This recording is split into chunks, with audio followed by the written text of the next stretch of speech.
The other thing that I've heard from community is the change in interval. So we talked a little bit about NACI, or the National Advisory Committee for Immunizations. And they essentially set kind of the prioritization based on who's getting most sick, the virus itself, the infection, all of those components. And they are separate from the government. I think that's really important for Métis Albertans to know. They are an independent body that makes recommendations to the government, but they're not actually government, because we do have issues with trust in our community. It's a reality. But what we're hearing now is that NACI has made the recommendation that everybody should get that first shot, and they're widening the window between shots. So when the vaccines first rolled out, there was a 21-day window, and now we're at a 16-week or 4-month window. And people are starting to feel like, oh, well, am I going to be protected if we wait that long between shots? So do you have thoughts on that? Yeah, so it's really common in public health for people to not receive their vaccines on schedule. And what we know about our immune systems is that second dose is really sort of a boost. It tells your body to produce a memory type of antibody that sticks around for a little longer. And we're still studying how long that second shot is going to provide extended immunity. But if you think about other vaccines, for example, the hepatitis B vaccine, where you receive one shot, you get another one 2 months later, and another one 6 months later. Those 3 shots combined give you good protection against hepatitis B, because your body needs sometimes like multiple exposures to develop that kind of long-term memory immunity.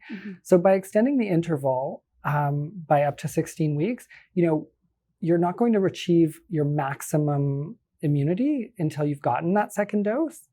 But that second dose ultimately is bumping it up to the highest level that you're going to get. And so extending it by 16 weeks is not changing too much what we would see naturally anyway. Yeah, and I think it's really important to know that those decisions aren't made lightly, just randomly, right? So, I always kind of go home to that space of evidence and knowledge and expertise. And so this independent body that is reviewing all of this stuff is not arbitrarily making decisions about the window. And everything is very transparent. You can go on their website and it shows you, okay, here was the initial window. Here's how we made the decision to stretch it even longer. And here's how we made the decision to stretch it to 16 weeks. So that information is publicly available. Absolutely. And I think the decision is largely driven by the impetus to get more people vaccinated and achieve that sort of community immunity, herd immunity sooner, because it'll ultimately protect more people. More vulnerable people will be protected if everyone's had their first dose than waiting and having a smaller group of people have both doses. So it's really, really important to keep in mind that extension is protecting more people more quickly and getting us closer to the end goal of having community immunity or herd immunity. Fair enough. One of the things that I don't like to shy away from is talking about things like adverse events that are related to the vaccine, because we know they happen and they absolutely need to be explored. And I know that Canada does have a process and actually publicly acknowledges all of the vaccine reactions. Physicians who, may have somebody report to them that they've had a reaction, something as small as, oh, my arm is sore, has an actual ethical obligation to report these things. So I know we follow them. Is there anything that you feel you'd like to share about adverse events? Just in the sake of transparency, because we know they happen. Yeah, absolutely. So the adverse event following immunization, AEFI process in Canada is very robust. So clinicians like myself and yourself are required under our professional licenses to report anything that's reported to us. But it's also, I think, important to keep in mind what is an adverse event versus an expected reaction to a vaccine. So people can expect to have a sore arm.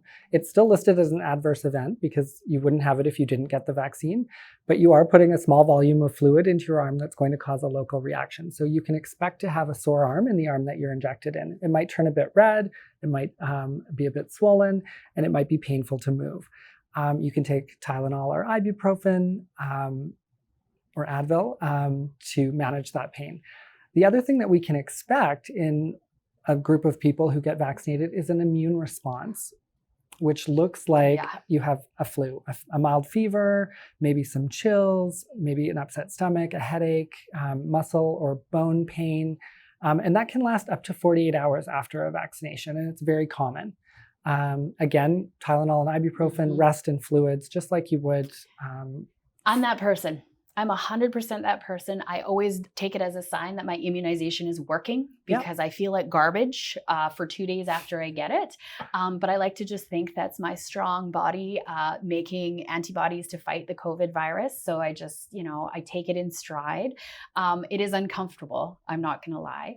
I've also heard kind of reports from some of my nursing friends who have been fortunate enough to get the second dose, that the second dose does cause, because it is a stronger immune reaction, more of the same, but potentially a little bit stronger. So I guess I have that to look forward to, but it's not going to shy me away from protecting myself, protecting my family, and protecting my communities. In very, very rare occasions, people will have an allergic reaction to a vaccine. And so it may be important, if you've had an allergic reaction in the past, to look at the ingredients list for the vaccine that you're receiving.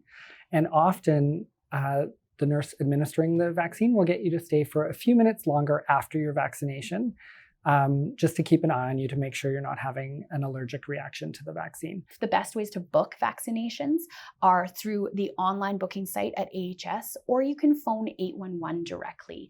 If you're not sure of when you can book, there are links on our Vacci-Nation website to essentially a government reminder. And I know for those of you that don't have trust in the government, it might not be for you, but for those of us that are a little bit more comfortable, you can actually pop in an email and they'll send you a reminder of when you actually qualify for the rollout. Thank you for joining us today. And if you do have questions, you can certainly reach out to health@metis.org, and we'll do our best to respond to them as they come in. And we're happy to do so. So have a great day, guys. Thanks for having me. Yeah, thank you.